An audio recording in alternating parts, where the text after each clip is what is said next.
En décembre 2021, on apprenait avec stupeur le suicide de Mavachou, une influenceuse mère de 4 enfants. Depuis, son ex-mari Adrien Gzadjkzinski fait face à de nombreuses menaces sur les réseaux sociaux. Son suicide avait ému bien au-delà du monde de YouTube. Le 22 décembre 2021, Mavachou, alias Maeva Frossard, mettait fin à ses jours après plusieurs mois durant lesquels elle subissait du harcèlement sur les réseaux sociaux. Un épisode dramatique, qui avait fait date, et qui avait surtout été largement médiatisé en raison du profil de l'influenceuse, qui était maman de 4 enfants. Son avocat avait d'ailleurs déposé pas moins de 5 plaintes pour harcèlement moral plusieurs mois auparavant, sans que cela ne fasse cesser les actions d'une meute, comme l'a confirmé Jérém Star, qui était l'un de ses amis. Adrien Gzadjkzinski et Maeva Frossard, eux aussi victimes de harcèlement en ligne, et son ex-mari, Adrien Gzadjkzinski, avait été mis en cause dans ces plaintes, et depuis le suicide de Mavachou, il était pointé du doigt pour n'avoir rien fait pour éviter cela, voire même d'avoir attisé la haine contre son ex-femme alors qu'ils se disputaient la garde des enfants.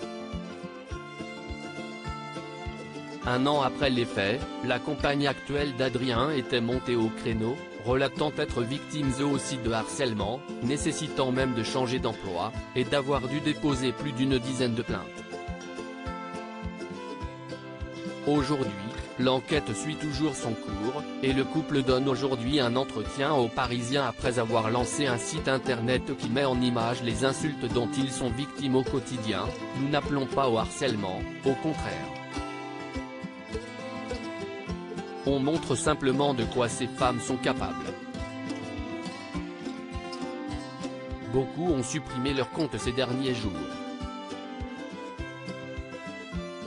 Elles ont certainement peur que leur entourage se rende compte de la personne qu'elles sont.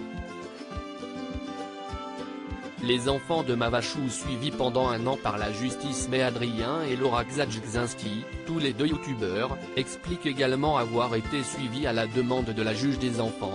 Il y a eu un an de suivi. Son rapport dit qu'on les accompagne très bien dans leur deuil. Qu'il n'y a pas de sujet tabou. Qu'on ne dénigre pas leur mère et qu'on continue de faire vivre son souvenir pour eux. Tout le contraire de ce qu'on peut lire sur Internet. Le couple révèle néanmoins recevoir également des messages de soutien, parfois de la part de personnes qui me font part à leur tour du harcèlement qu'elles ont pu vivre, admet Adrien. Sa femme, elle, s'en prend à ses harceleuses. La première réaction a été de crier au scandale.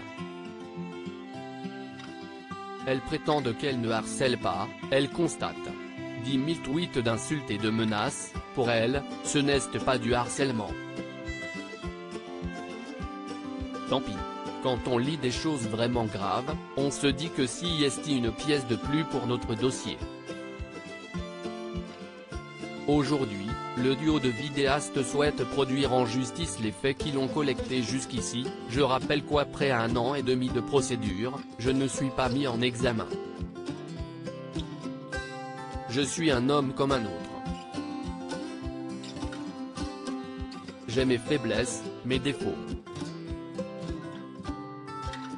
Mais je ne suis sûrement pas le monstre que ces gens veulent dépeindre, clame Adrien.